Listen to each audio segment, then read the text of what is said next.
আসসালামু আলাইকুম বন্ধুরা, আশা করি তোমরা সকলেই ভালো আছো। আজকে আমি তোমাদের জন্য আরেকটা নতুন রেসিপি নিয়ে এসেছি। চলো দেখা যাক। কিছু নতুন ধরনের ট্রাই করেছি আমি আজকে আমের গজা, কিন্তু খেতে খুব সুন্দর হয়েছিল।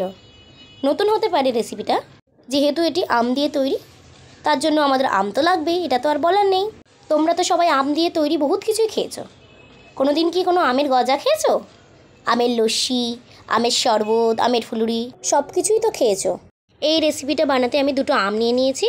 প্রথমেই আমটাকে ভালোভাবে ধুয়ে নিলাম। ধুয়ে নেওয়ার পর আমটাকে কেটে নিয়ে চামচের সাহায্যে একটা পাত্রে আমের শাঁসটাকে বার করে নিলাম আর আটিটাকে সাইড করে নিলাম।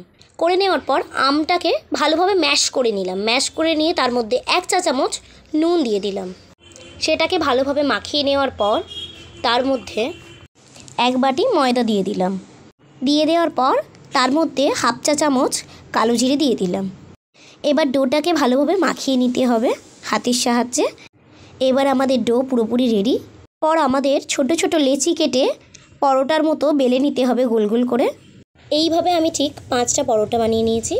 5টা পরোটা বানিয়ে নেওয়ার পর একটাতে ভালোভাবে ঘি মাখিয়ে তার উপরে আরেকটা পরোটা দিয়ে, ফের তার উপরেও ঘি মাখিয়ে তার উপরে আরেকটা পরোটা দিয়ে, এইভাবে 5টা পরোটাকেই বানিয়ে নিয়েছি ওপর করে।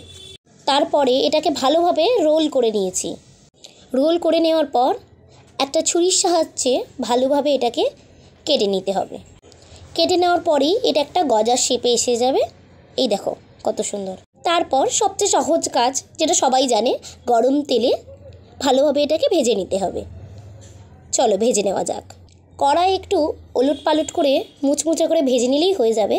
এবার আমাদের সবচেয়ে সহজ কাজ আর লাস্ট কাজ যেটা বাকি আছে, সেটা হচ্ছে চিনির সিরাপ বানানো। এটার রেসিপি তো আর কাউকে জানানোর নেই, এটা তো সবাই জানে।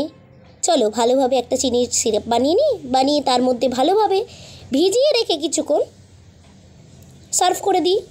তোমাদের সাথে কথা বলতে বলতে আমাদের চিনির সিরাপে ভেজানো রেডি। কিছুক্ষণ পর আমি এটাকে তুলে নিলাম।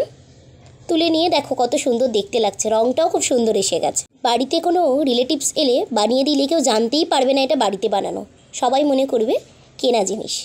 দেখতেই যা সুন্দর হয়েছে, খেতে আরও সুন্দর। এখন তো সকলের বাড়িতে আম রয়েছেই। চলো একদিন বানিয়ে ফেলো সবাই। বানিয়ে আমাকে একটু জানিও কমেন্টে কিন্তু, যে কেমন খেতে লেগেছিল তোমাদের। এখানেই ভিডিওটা শেষ করলাম। আর হ্যাঁ, আরেকটা কথা, লাইক কমেন্ট শেয়ার করতে ভুলো না গাইজ। সাবস্ক্রাইবটাও করে নিও আরও মজার মজার ভিডিও পেতে।